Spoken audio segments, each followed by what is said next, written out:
पंडित धीरेन्द्र शास्त्री के साथ इस देश के सभी संत सनातनी 110 करोड़ सनातनी खड़े हुए हैं और चाहते हैं कि इस देश को हिंदू राष्ट्र घोषित करना चाहिए। जब इमरजेंसी भी लगी तो बिहार से ये आवाज उठी थी, जेपी आंदोलन हुई थी बिल्कुल, और आज भी वहीं से उठेगी। मैं कहता हूँ हिंदू ही खतरे में नहीं है, वो सब खतरे में, सिख, ईसाई, जैन, बुद्धिस्ट। ये यीशु वाले यीशु ये जन्म से हिंदू थे, यीशु बन गए यीशु। नमस्कार, मैं दीपक शर्मा आप सबका एक बार फिर से बहुत बहुत स्वागत करता हूं न्यूज़ हिंदी में। देखिए, बिहार में चुनाव बेहद नज़दीक हैं और इन दिनों बाबा बागेश्वर सरकार बिहार में पधारे हुए हैं और गोपालगंज में उन्होंने हनुमंत कथा की शुरुआत की है और उन्होंने अपने मंच से जितने भी विरोधी हैं उनको आड़े हाथों लिया और कहा कि ये देश किसी के बाप का नहीं है, ये देश रघुवर का है, श्री राम का है और जब तक जीऊँगा मैं बिहार आता रहूँगा। अगर किसी को दिक्कत है तो मैं यही मठ बना लूँगा। और उस मंच से उन्होंने, जैसा वो हर बार करते हैं, हिंदू राष्ट्र की मांग उठाई और कह रहे हैं कि हिंदू राष्ट्र की मांग इस बार बिहार से उठेगी। बिहार में चुनाव भी हैं, तो ऐसे में उनका ये जो बयान है इसने एक नई बहस को जन्म दे दिया है। बहरहाल मैं कुछ लोगों के साथ हूँ और लोगों से जानूंगा कि हिंदू राष्ट्र का जब जिक्र करते हैं बाबा बागेश्वर सरकार, आपको कैसा लगता है? बिल्कुल अच्छा लगता है। हिंदू राष्ट्र था, हिंदू राष्ट्र है और हिंदू राष्ट्र रहेगा भी, ठीक है। और वो हमारे आदरणीय कम वर्ष में इतनी जो उन्होंने बातें कही है और हिंदू को जगाने का काम जो सबसे ज़्यादा करते हुए आ रहे हैं, तो धन्य भाग उनका, सौभाग्य है हमारे भारत देश में ऐसे धर्मगुरु मतलब धीरेन्द्र किशन शास्त्री जी, जो मतलब बिहार की पावन धरा की भूमि में जो माँ सीता के नगरी में जाके वहाँ पे हनुमंत कथा कर रहे हैं, तो बहुत बहुत धन्यवाद उनको पहले तो। लेकिन जैसे पिछली बार भी उनको रोकने की कोशिश की गई थी कुछ लोगों ने, इस बार वो कह रहे हैं कि रोकेंगे तो मैं यही मठ बना लूँगा। बिल्कुल, उनका विरोध क्यों कर रहे हो? वो विरोध करने वाली विपक्ष के लोग ये वो मतलब कहीं ना कहीं ये सोच रहे हैं कि बिहार में जाऊंगा अगर हनुमंत कथा करके, अगर जो जातिवाद में जो बटे हुए बिहार के जो हिंदू हैं अगर उनको जगाने का काम कर रहे हैं तो कहीं ना कहीं बढ़िया काम कर रहे हैं। योगी जी के बाद दूसरा काम धीरेन्द्र किशन शास्त्री जी कर रहे हैं, बहुत जोर शोर से। योगी जी खुल के नहीं मांग करते ना हिंदू राष्ट्र की, धीरेन्द्र कृष्ण शास्त्री खुलकर मांग करते हैं, तो उससे बड़ी आपत्ति है कुछ लोगों को, कुछ नेताओं को। कहते हैं ना कि बटोगे तो कटोगे, एक रहोगे तो सेफ रहोगे, वो तो ये बात बोलते हैं। और धीरेन्द्र किशन शास्त्री जी कहते हैं कि भाई हिंदू राष्ट्र होना चाहिए और एकजुट होना चाहिए। जब जब मतलब वो उनकी एक मैंने बाइट देखी थी, वीडियो रील देखी थी कि प्रत्येक 110 करोड़ सनातनी जो ट्रेन में सफ़र कर रहे हो, जो बस में सफ़र कर रहे हो, जो मतलब कहीं पे भी भारत के देश के राजधानी में हो, कहीं भी किसी राज्य में हो, अगर वो तिलक लगाए, शिखा रखे, जनेऊ पहने, कंठीमाला रखे, कलावा पहने, खास तौर से हिंदू समाज के लिए, तो वो दिन दूर नहीं जब हिंदू राष्ट्र तय है बनना। तो ये सभी हिंदुओं के लिए वो कहते हैं, कोई ऊंच नीच की बात नहीं है, वो अपने फायदे के लिए थोड़ी ना कह रहे हैं, या उनका कोई घर चल रहा हो। बताओ, अभी इन्होंने 400 करोड़ का अभी हॉस्पिटल बनवाया, उन्होंने प्रधानमंत्री मोदी जी आए थे उनको अभिनंदन करने के लिए, मेरा छोटा भाई, उनको छोटे भाई की तरह रिस्पेक्ट दी, बहुत बढ़िया बात है। तो कहीं ना कहीं हमारा हिंदू आज भी मतलब ये लगा लो सोया हुआ है और उनको जगाने का काम कर रहे हैं धीरेन्द्र किशन शास्त्री जी, देवकीनंदन ठाकुर जी करते हैं, अनुरुद्धाचार्य जी करते हैं, कई हमारे धर्मगुरु करते हैं। कुछ लोग कहते हैं कि वो सेकुलरिज्म के खिलाफ चले जाते हैं और लोकतंत्र के खिलाफ चले जाते हैं, संविधान इसकी इजाज़त थोड़ी देता। देखो, संविधान में जो सेकुलर वर्ड है वो माननीय तो नहीं कहूँगा, ना आदरणीय कहूँगा, वो इंदिरा गांधी ने रखा था सेकुलर वर्ड, जिसमें मतलब हिंदुओं के साथ प्रताड़ना की गई थी। सेकुलर वर्ड रखने का मतलब हमारे ऊपर कलंक है, सेकुलर नहीं है हम। सेकुलर किसके लिए? मतलब ये लगा लो, राम के यात्रा में, हनुमान जी की यात्रा में हम मतलब शोभा यात्रा निकालते हैं तो हमारे ऊपर पत्थर पड़ता है, ठीक है, तब हम सेकुलर बन जाए। जब उनका मजहबी जो जुलूस निकलता है मुहर्रम में, तब हम उनको ये लगा लो एक नज़रिए से देख के हम कुछ तक चू तक नहीं करते, तो ये सेकुलरिज्म ही तो है, सेकुलरिज्म है। रुक जाइए 2 मिनट, क्या नाम है सर आपका? त्रिलोक जी। हिंदू राष्ट्र की का जिक्र एक बार फिर से आ गया है और बाबा बागेश्वर धाम सरकार ने ये मुद्दा फिर से बिहार से उठाया। हिंदू राष्ट्र ये वो राष्ट्र है जिसमें मुसलमानों को छोड़ के, मैं साफ कहूँगा, जहाँ तक मैं गोल बात नहीं करूँगा, कहते हैं कि हिंदू खतरे में, कई जने कहते हैं हिंदू खतरे में कहाँ से आ गए, अरे मोदी की सरकार है, बीजेपी की सरकार है, अब तो क्या नाम है, हिंदुओं की सरकार है, फिर भी यार हिंदू खतरे में। मैं कहता हूँ हिंदू ही खतरे में नहीं है, वो सब खतरे में, सिख, ईसाई, जैन, बुद्धिस्ट, सब खतरे में। कई बारी तो ये एहसास भी कराते हैं वो लोग, वही लोग एहसास कराते हैं, लेकिन क्या समझ, मगर मोदी की नफ़रत इतनी घुसी हुई है लोगों के दिलों में, क्या नाम है, वो उस चीज़ को समझ ही नहीं पाते, उधर उस तरफ देख ही नहीं पाते। कई बारी वो अपना चेहरा दिखाते हैं, कई बारी वो अपनी आवाज़ भी सुना देते हैं, कि पाकिस्तान जिंदाबाद अभी महाराष्ट्र के अंदर भारत और पाकिस्तान का मैच हुआ था। महाराष्ट्र के अंदर नारे लगा दिए थे उन्होंने, उन्हीं विचारधारा वालों ने, जिनसे खतरा है सबको, हिंदुओं का नहीं, सबको खतरा है उस विचारधारा से। पाकिस्तान जिंदाबाद के नारे लगा दिए थे, बम फूटा करते थे। और क्या नाम है, संसद के अंदर फिलिस्तीन जय फिलिस्तीन के नारे लगा देते हैं वो, जय फिलिस्तीन के नारे लगा देते हैं वो। तो उनसे खतरा है वो, आज नहीं तो कल नहीं तो परसों। ये आपका भाईचारा, ये आपका सेकुलर, ये सब क्या नाम है, ये लेके डूब जाएगी।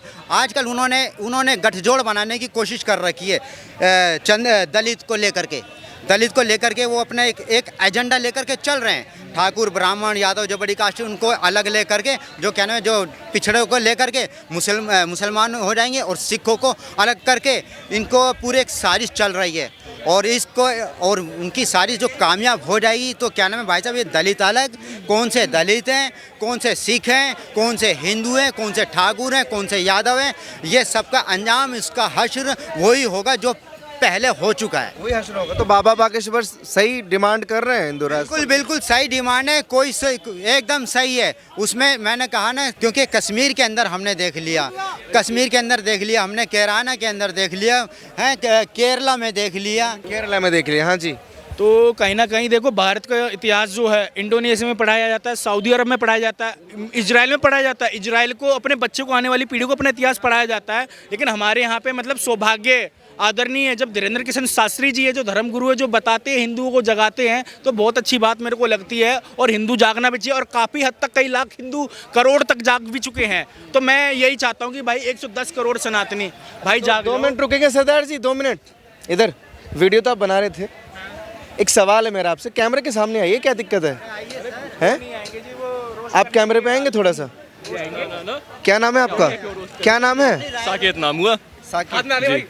अगर कोई हिंदू राष्ट्र की मांग उठाए इस देश में, वो किस हद तक सही है? बिल्कुल सही है, हिंदुओं का देश रहा है शुरू से और आगे भी रहना चाहिए। Full support. आपका भी फुल सपोर्ट है? तो धीरेन्द्र कृष्ण शास्त्री बिहार पहुंचे हुए हैं, हनुमंत कथा कर रहे हैं और कह रहे हैं कि बिहार से फिर से मांग उठाऊंगा, हिंदू राष्ट्र की डिमांड खत्म नहीं होगी, जब तक जीऊंगा तब तक उठाऊंगा। जब इमरजेंसी भी लगी तो बिहार से ये आवाज़ उठी थी, जेपी आंदोलन हुई थी, और आज भी वहीं से उठेगी, और पूरा हिंदू राष्ट्र बन के रहेगा। क्या मिलेगा हिंदू राष्ट्र में?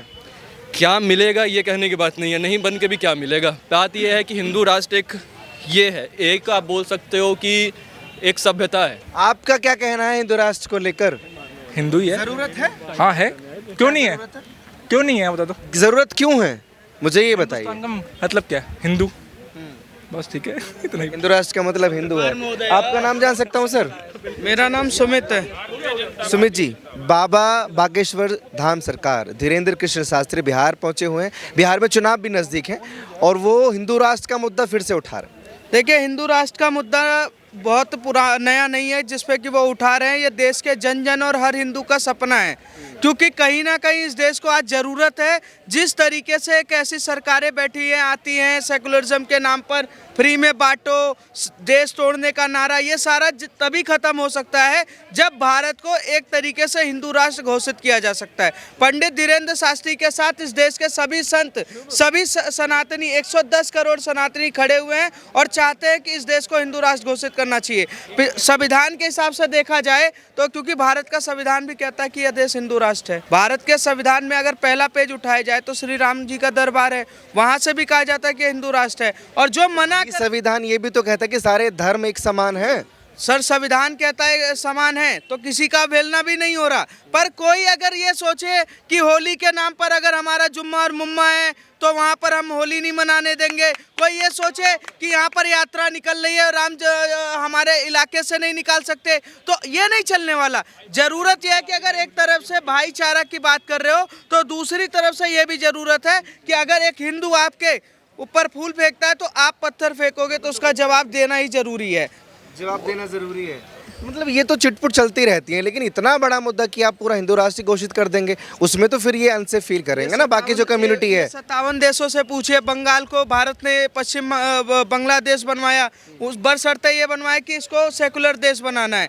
उनने क्या अपने आप को मुस्लिम राष्ट्र घोषित किया। पाकिस्तान मुस्लिम राष्ट्र घोषित, दुबई क्या नाम है, सऊदी अरब मुस्लिम राष्ट्र घोषित, इराक ईरान मुस्लिम राष्ट्र घोषित। उसके बाद अगर भारत में हिंदू अपने ही मंदिर के लिए लड़ाई लड़ना पड़े, हिंदू अपने ही धर्म के लिए लड़ता रहे, ऐसी संगठन बना दिया जाए जो सिर्फ हमारे देश में लगातार चोरी चकारी, जमीनें कब्जा करना, रेप करना, गौ तस्करी करना, पत्थर चलाना, तो ये सब संभव तभी है ना, ये जो भारत के संविधान में जब एक बार हिंदू राष्ट्र बन जाएगा तो जो उल्टा बोलेगा उसको सीधा करने में क्या गारंटी है कि ये सारे काम खत्म हो गारंटी जाएंगे? है। चोरी, डकैती, मारपीट, क्राइम खत्म हो जाएगा? क्या गारंटी? एक बार घोषित करके देखिए, अभी को रुक रहा है क्या? अभी रुक रहा है? नहीं रुक रहा ना। एक बार आप घोषित करवा के देख लीजिए, कल से स्टार्ट हो जाएगा। क्योंकि ये सारे के सारे पाले जो हैं, ये रोहिंग्या, बांग्लादेशी, ऊंचे पैजामे वाले जितने इस देश में ये पाले हुए हैं उन लोगों के जो इनके माई बाप हैं। क्योंकि औरंगजेब के नाम पर सड़कें बनी हुई हैं इसी संविधान के उस पर,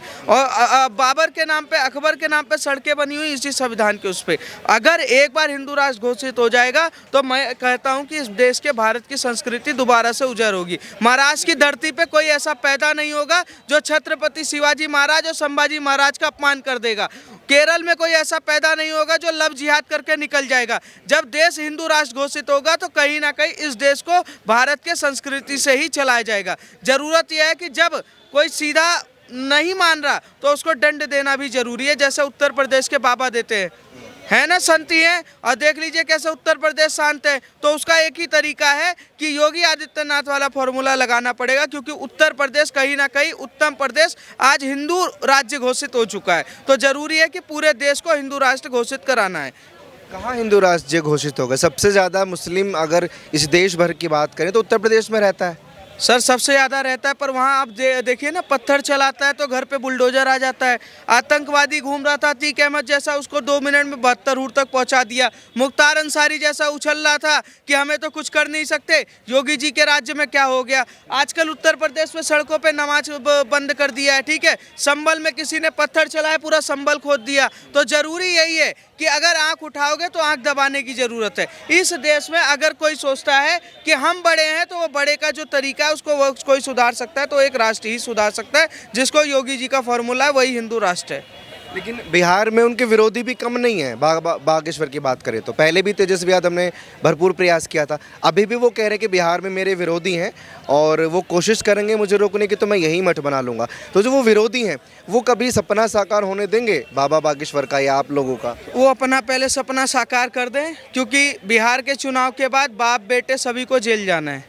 सिर्फ इन्होंने जो घोटाले किए हैं, बिहार में सेकुलरिज्म के नाम पे जंगल राज फैलाया है, बिहार में कहीं ना कहीं जनता को लूटने का काम किया है, बिहार में इन्होंने सिर्फ वहाँ पर हिंदू मुसलमान करके उसके खून की नदियों में नहाने का काम किया है। और ज़रूरी है कि आज बिहार की जनता को वहाँ पर जो ये जंगल राज के देवता बैठे हुए हैं, लालू यादव चाहे इनके बच्चे, इनको कहीं ना कहीं उखाड़ के फेंकना जरूरी है। जो सोच रहे हैं ना कि बाबा धीरेन्द्र शास्त्री कोई पाकिस्तान से नहीं है, इनको रोहिंग्या बांग्लादेशी पसंद है, वो पत्थर चलाने वाले पसंद है कि उत्तर प्रदेश में पत्थर चलाता है तो अखिलेश यादव 5 लाख का इनाम दे देते हैं, ठीक है। इनको महाकुंभ जाना पसंद नहीं है, पर रमजान में इनको मुबारका देना अच्छा लगता है। तो ऐसे लोगों को कहीं ना कहीं मतलब उखाड़ने की ज़रूरत है। धीरेन्द्र शास्त्री से मुझे एक बात बताइए कि इनको दिक्कत क्या है? क्या धीरेन्द्र शास्त्री भाजपा पार्टी से है या धीरेन्द्र शास्त्री आरएसएस से हैं, धीरेन्द्र शास्त्री बजरंग दल से है, धीरेन्द्र शास्त्री क्या नाम विश्व हिंदू परिषद से है? धीरेन्द्र शास्त्री सनातन धर्म के एक संत हैं और वो संत के तरीके से कहीं ना कहीं अपना काम कर रहे हैं। जैसे मौलवी जाता है अपना काम करता है, वैसे संत अपना काम कर रहा है। और धर्म का प्रचार प्रसार करने के लिए संविधान भी वो देता है कि आप अपने धर्म का प्रचार प्रसार कर सकते हैं। अगर लालू यादव के बच्चों को इतना दिक्कत है तो इस मानसिकता को तो आप भी समझते होंगे ना कि कहीं ना कहीं इनको सनातन से, हिंदू राष्ट्र से दिक्कत है, इसीलिए ये धीरेन्द्र शास्त्री का विरोध कर रहे हैं। अगर यही चीज़ मैं कह रहा हूँ धीरेन्द्र शास्त्री की जगह लाल किले का वो बुखारी आकर दे रहा होता तो क्या ये लोग उस मंच पर खड़े होते नहीं होते? आप बताइए, खड़े होते नहीं होते? आप बताइए एक बार।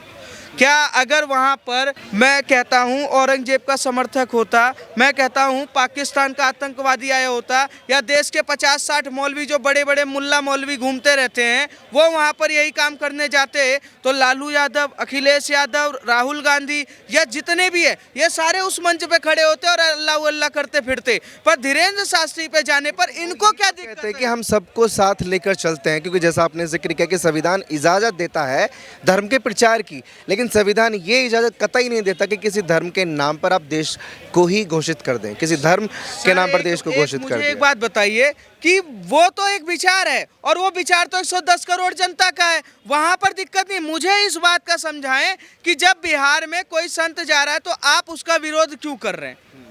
मुल्ला जाता है तो आप विरोध नहीं करते, मुल्ला पत्थर चला दे तो विरोध नहीं करते, पर कोई संत जा रहा है वहाँ पर अगर अपने आप पंडाल लगाकर कथावाचक है वो कथा करना चाहते हैं तो आपको क्या दिक्कत है ना? आप सरकार में हो। मतलब मुस्लिम तुष्टीकरण में राहुल गांधी और लालू परिवार इतना गिर चुका है कि उसको सिर्फ मुसलमान दिख रहा है। इस देश में इतना सेकुलरिज्म है, सेकुलरिज्म के नाम पे पहले कि सेकुलरिज्म जो इनके नज़र में होता है कि मुसलमान है भैया, होली है पर उसका नमाज है, आप होली रोक दो, पहले उनको नमाज पढ़ने दो। ये कौन सा सेकुलरिज्म है भैया? 52 आते हैं हमारे पूरे साल भर में, तो 52 दिन तो वो नमाज पढ़ ही रहे, पर होली तो साल में एक ही दिन आता है ना। तो वही सेकुलरिज्म को ख़त्म करना है कि सेकुलरिज्म के नाम पर एक को दबाकर और दूसरे को उठाना ये देश में नहीं चलेगा। उसी को कहा जाता है कि हिंदू राष्ट्र घोषित करवाना है। इसलिए मांग उठाते हैं बाबा। सर आप बताइए, इस देश में अगर संविधान सबको समानता के अधिकार देता है तो मुस्लिम पर्सनल लॉ बोर्ड क्यों है? अगर सबको अधिकार देता है समानता का तो हज पे सब्सिडी क्यों मिल रहा था? अगर समानता का अधिकार देता है तो 700 से ज़्यादा माइनॉरिटी कमीशन क्यों है? अगर समानता का अधिकार है तो वक्फ बोर्ड क्यों है? मैं कहता हूँ तेलंगाना के मुख्यमंत्री का एक बयान आया था, पूर्व मुख्यमंत्री कह रहे थे कि हम वक्फ बोर्ड को ये भी दे देंगे वो भी दे देंगे। पश्चिम बंगाल के मुख्यमंत्री यही चीज़ें स्टेटमेंट देती हैं, दिल्ली के मुख्यमंत्री पूर्व जो थे वो भी यही स्टेटमेंट देते हैं। ये क्यों देते हैं? मतलब ये भारत का जो टुकड़ा है, किसी को भी आप वक्फ बोर्ड नक्फ बोर्ड को देंगे, उसी को खत्म करना। जिस दिन ये सारे खत्म हो जाएंगे अपने आप ये ऑटोमेटिक हिंदू राष्ट्र घोषित हो जाएगा। ऑटोमेटिक। बड़ी देर से सुन रहे हो, क्या नाम है आपका? सूरजपाल पासी, कहाँ से? उत्तर प्रदेश, यूपी से। जी। धीरेन्द्र कृष्ण शास्त्री को तो जानते ही होंगे, हिंदू राष्ट्र की मांग उठाई है, हिंदू राष्ट्र देश को बनाना चाहते हैं, सही कर रहे हैं? देखिए ऐसे तो हो ही नहीं सकता भाई, हिंदू राष्ट्र ही ऐसे पहले अपना फैमिली संभाल नहीं पा रहे हैं, हिंदू राष्ट्र कहाँ से होगा? पता नहीं कितने में तो बटे हुए हैं। और ऐसे भाई कोई भी हो, अगर देखा जाए पहले तो एक मानवता के अधीन पे अगर कोई बात होती है पहले तो जातिवाद फैला देते हैं। अगर अभी देखा गया जातिवाद को लेकर भी उन्होंने यात्रा निकाली थी कि जातियों में मत बटिए, हिंदुओं को एक करने के लिए उन्होंने पहल शुरू की थी। जातिवाद तो वो तो चाह रहे हैं ना कि जातियों में ना बटे, हिंदू एक हो और एक होकर जो हिंदू राष्ट्र बनाए। अभी देखा मथुरा में, अभी देखा 2 दलित बेटियों के साथ क्या हुआ, शादी उनकी टूट गई। अभी भाई चंद्रशेखर आज़ाद जो गए उनके ऊपर पथराव हुआ। तो इससे जो है कहाँ से एकता हो जाएगी भाई? आप ही बताइए, आपको लगता है ऐसे जो है हिंदू राष्ट्र हो जाएगा? पहले तो अपनी मानसिकता बदलिए अपनी। चंद्रशेखर रावण की तो कभी एकता वाली नीति है ही नहीं, कभी उनकी मानसिकता ऐसी है ही नहीं कि वो एकता को प्रदर्शित करें। चंद्रशेखर रावण का कोई एक बयान मुझे बता दीजिए कि उन्होंने हिंदू एकता को लेकर कोई जिक्र किया हो। वो तो हमेशा दलित मुस्लिम की एकता की बात करते हैं। भाई कोई भी हो एक मानवता के अनुसार ही कार्य करेगा ना, ऐसा थोड़ी है। अब तो मानवता दलित और मुस्लिम के बीच ही है, हिंदू एक होना ये मानवता नहीं है? सब में है, लेकिन जातिवाद पहले तो स्वयं करते हैं ना, उसके बाद हिंदू मुस्लिम भाई भाई, हिंदू मुस्लिम भाई भाई। हम तो मना कर रहे हैं भाई भाई नहीं है, भाई भाई है।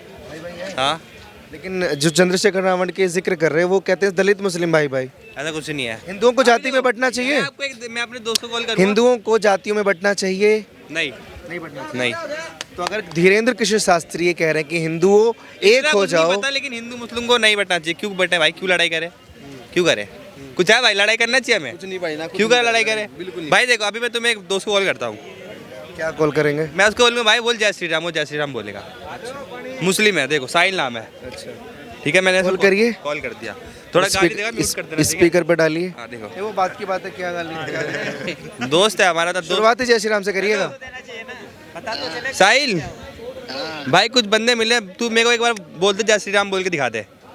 ये लो भाई। पहले आप बोल रहे जय श्री राम। तो भाई वो बोलेगा ना। हाँ हाँ क्या तो दिखाना क्या चाहते हो, शो क्या करना चाहते हो? भाई मैं ये कहना चाहता हूँ कि भाई कोई आज कुछ बंदे आएगा भाई, आप कह रहे हैं कि हिंदू मुस्लिम में बंटवारा नहीं होना चाहिए भाई। भाई ऐसे कैसे ये कह रहे थे ना अभी। बांट कौन रहा है? इतना इतना क्यों आप उत्तेजित हैं? अभी बोला कौन ये बांट बोला। रहा है? कहना क्या? हमने यही भाई ने बोला जो है हिंदू ये कह रहे हैं कि चंद्रशेखर रावण पे पथराव हिंदू कर देते हैं, इसलिए हिंदू एक नहीं हो सकता। अरे वो इन्होंने मथुरा का जिक्र किया कि मथुरा में अगर चंद्रशेखर रावण गए तो हिंदुओं ने ही पथराव कर दिया, जो कि मैं कृष्ण शास्त्री का मुद्दा लेकर आया था कि वो एक करना चाहते हैं हिंदुओं को। ये भैया कह रहे हैं कि कभी एक नहीं हो सकता क्योंकि चंद्रशेखर रावण पर पथराव हिंदू कर देता है। चंद्रशेखर रावण है ना, खुद वो अपने ऊपर खुद हमला करवाता है कई बारी। चंद्रशेखर रावण खुद अपने ऊपर कई बारी वो हमला करवाता है। बात बताइए, चंद्रशेखर रावण आपको हिंदू लगता है क्या? उसकी आदतों से आपको हिंदू लगता है? ये भैया तो हिंदू लगता है उसकी आदतों से, उसकी जो चाल है, उसके जो ढाल है, ठीक है। दुर्गा पूजा पे वो कमिटमेंट करता है, महाकुंभ पे वो कमिटमेंट करता है, हिंदू के जितने त्योहार है उन पे वो कमिटमेंट करता है। और सुनो, ईद के साथ जाके बैठ के टोपी वालों के साथ इफ्तारी करता है, तो वो किधर से हिंदू लगता है भाई? इसका जवाब तो ये भाई साहब देंगे। क्या जवाब है इनकी बातों का? अरे भैया ये तो सब सिर्फ बातें बनाना है, सिर्फ गुमराह करना है, गलत बोल रहे हैं, गुमराह करना, गलत बोल रहे हैं। सिर्फ गुमराह करना है। चलो मैं बदनाम कर रहा हूँ, एक मिनट रुक जा भाई।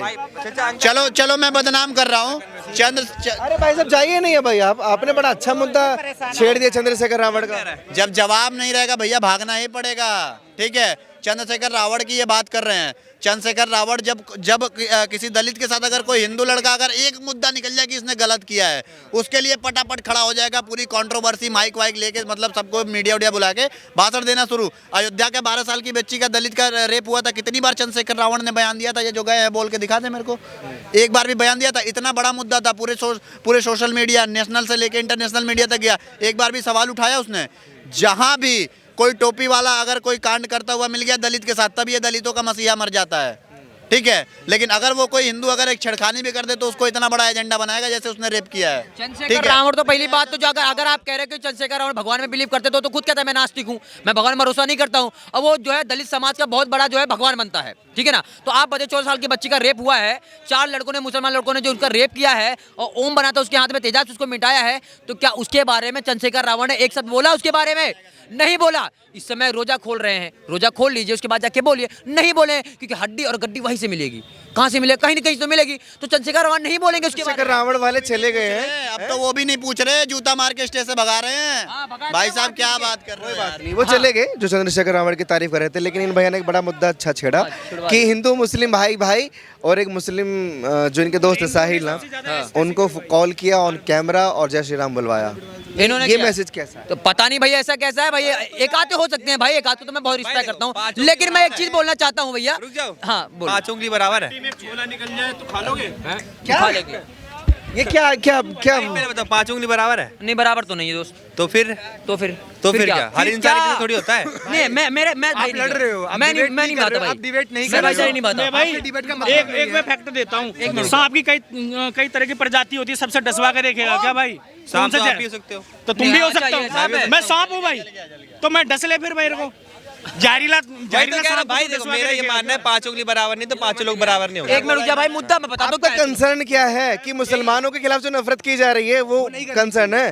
कर कौन रहा है ये और बताइए, कर कौन रहा भाई है? कर रहे हैं, जो कर रहे हैं भाई कर रहे हैं। मेरे भाई ने मैंने बोला। तो किया ही ये नहीं। अब तुम मेरे पे एलिगेशन लगा रहे हो, आरोप लगा रहे भाई हो। मैंने किया। 2 मिनट शांत रहो। हाँ, भाई ने बोला, मैंने बोला, गलत बोला है, गलत बोला है। भाई ने बोला।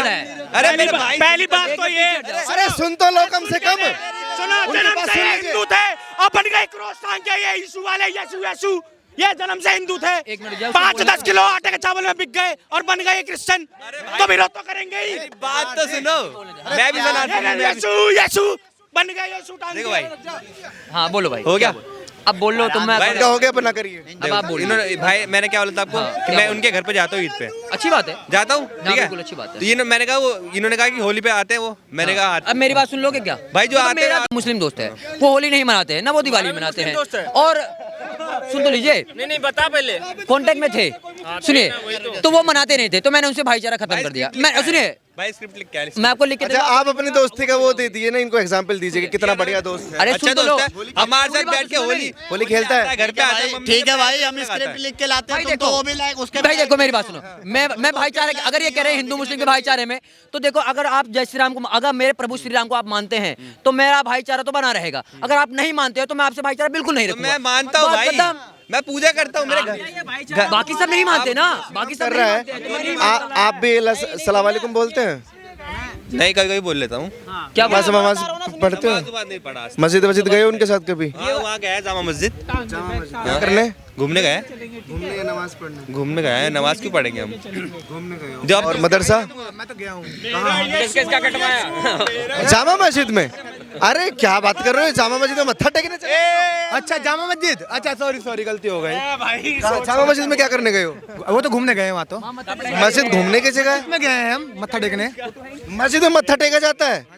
अजीब बातें कर रहे हो यार। डांस करने गए थे हम लोग, डांसर हैं हम लोग। सुनिए, आपने गाना सुना है?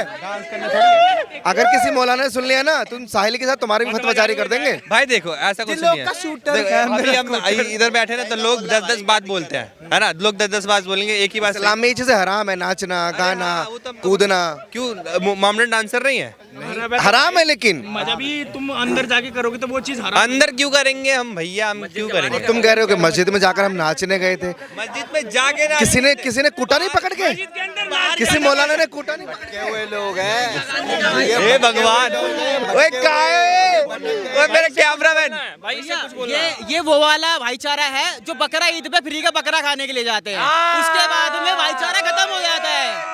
और मैं बता दूं, आज जो भारत देश के अंदर जितने कट्टर मुसलमान बनने हैं ना, वो 1400 साल पहले बुज़दिल हिंदू थे जो तलवार के नोक पे सलवार पहन के, और कुछ कन्वर्टेड हुए हैं जो ये लगा लो भारत देश के अंदर जो मुगल आए थे वो असल में मुगल नहीं, वो मुसलमान थे। जो अंग्रेज आए जो राज किया 200 साल, वो अंग्रेज नहीं, वो क्रिश्चियन थे। तो वो भाई उनकी भाई पैदाइश ही है। एक मिनट ये बताओ, इनकी नफरत कैसे खत्म होगी?